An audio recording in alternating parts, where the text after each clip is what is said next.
পৰা কেইবাখনো মিটিং কৰিলোঁ। প্ৰথমে গ'লোঁ গোলোকগঞ্জ, তাৰপিছত গ'লোঁ গৌৰীপুৰ আৰু এতিয়া বিলাচীপাৰাত আহিছোঁ। এনেধৰণৰ উৎসাহ উদ্দীপনা মই MP ইলেকশ্যনতো দেখা নাই। আনুষ্ঠানিকভাৱে এনেকুৱা ৰাজহুৱা সভা বোধহয় এতিয়া ক'তোৱে হোৱা নাই। কিন্তু বিলাচীপাৰা সমষ্টিত, গৌৰীপুৰ সমষ্টিত, গোলোকগঞ্জ সমষ্টিত ৰাইজ ৰাজপথলৈ ওলাই আহিছে। এইবাৰ থিৰাং কৰিছে যে অসমত অত্যাচাৰী হিমন্ত বিশ্ব শৰ্মাক মুখ্যমন্ত্ৰীৰ পৰা আঁতৰাব লাগিব আৰু সেইকাৰণে সকলো জাতি জনগোষ্ঠীৰ মানুহ একত্ৰিত হৈছে। আপুনি এতিয়া গোলোকগঞ্জতে চাওক, বিলাচীপাৰাতে চাওক বা আপোনাৰ উজনিতে চাওক।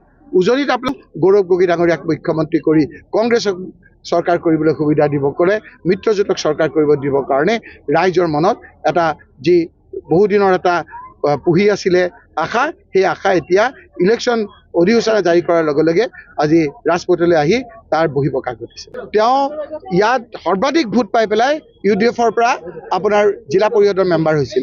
তেওঁ আজি কৈছে যে মই আজি আপোনালোকক কথা দিছোঁ, অন্য সমষ্টিতকৈ এই সমষ্টিত বিলাচীপাৰাত অমিত বাদশাহ বহু ভোটত জিকাম। এই ক্ষেত্ৰত যিসকলে UDF কৰি পেলাই UDFৰ দলক শক্তিশালী কৰিছিল, সেই লোকসকলে আজি স্বীকাৰ কৰিছে।